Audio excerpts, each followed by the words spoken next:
Tonight, when the sun goes down, you'll press a switch. The light will flood the room and you won't think about it again.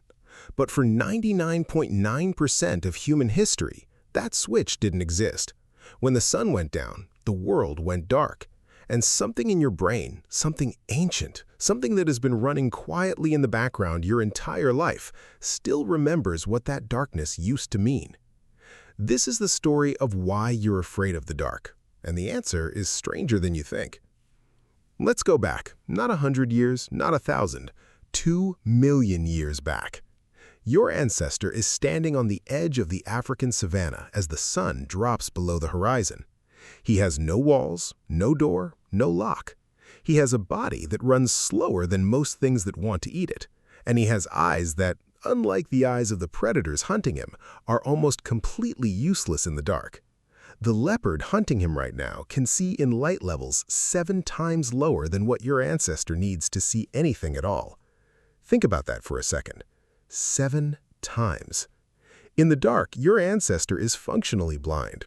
The leopard is not. This wasn't a mild inconvenience. This was the most dangerous moment of every single day.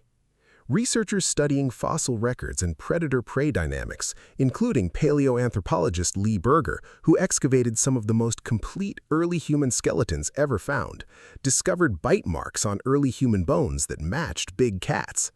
Night predation was real. It was frequent. It was lethal. The humans who didn't fear the dark didn't survive long enough to become your ancestors. The ones who did, the ones whose hearts raced, whose skin prickled, whose bodies flooded with adrenaline the moment light disappeared, those are the ones who stayed near the fire, who climbed the tree, who woke up at the smallest sound. Those are your people. And here's what that means for you right now. Your brain inherited a threat detection system that was calibrated for a world where darkness genuinely, reliably, consistently meant danger. That system didn't get an update when you moved into a house. It didn't get patched when electricity was invented. It's still running the same ancient code. Neuroscientist Joseph Ledoux spent decades mapping the brain's fear circuitry and found something remarkable.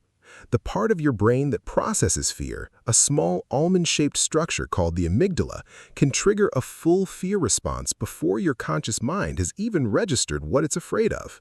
Before you finish the thought, "What was that sound?" your heart is already beating faster. Before you've decided whether there's something in the corner, your body has already tensed. This isn't irrationality. This is the system working exactly as it was designed. In the old world, the cost of a false alarm was a racing heart and a sleepless night. The cost of missing a real threat was death. Your brain evolved to treat those two outcomes as completely unequal. 100 false alarms were worth it to catch one real predator. So it errs on the side of fear, every time. Now here's where it gets more interesting. Darkness doesn't just trigger fear of predators. It does something deeper. It removes information. Your brain is constantly building a model of the world around you. It's taking in light, sound, smell, movement, and assembling a picture of what's out there and whether it's safe. When the lights go out, most of that information disappears. And your brain, rather than concluding nothing is there, concludes something far more unsettling. It concludes, I don't know what's there. And not knowing, in the evolutionary logic your brain still runs on, is more dangerous than knowing something bad is there. Psychologist Michael Shermer, who studies belief and pattern recognition, has shown that humans are built to find patterns even when none exist. We see faces in shadows. We hear footsteps in silence. We detect movement in stillness. Because in the dark, the cost of not seeing the predator is death. So your brain invents one, just in case. That shape in the corner of your bedroom, the sound from the hallway, the feeling that something is watching you. That's not your imagination failing you. That's your imagination doing exactly what it evolved to do. There's another layer to this that most people don't know about. Darkness doesn't just trigger fear of external threats, it also changes what happens inside your own mind. Research by neuroscientist Matthew Walker, who has spent years studying sleep and its relationship to the brain, shows that in darkness and near sleep states, the prefrontal cortex, the part of your brain responsible for rational thought and emotional regulation, begins to quiet down. And as it does, the emotional centers of the brain get louder. This is why anxious thoughts hit harder at night. This is why fears you manage perfectly well during the day become overwhelming at 2 a.m.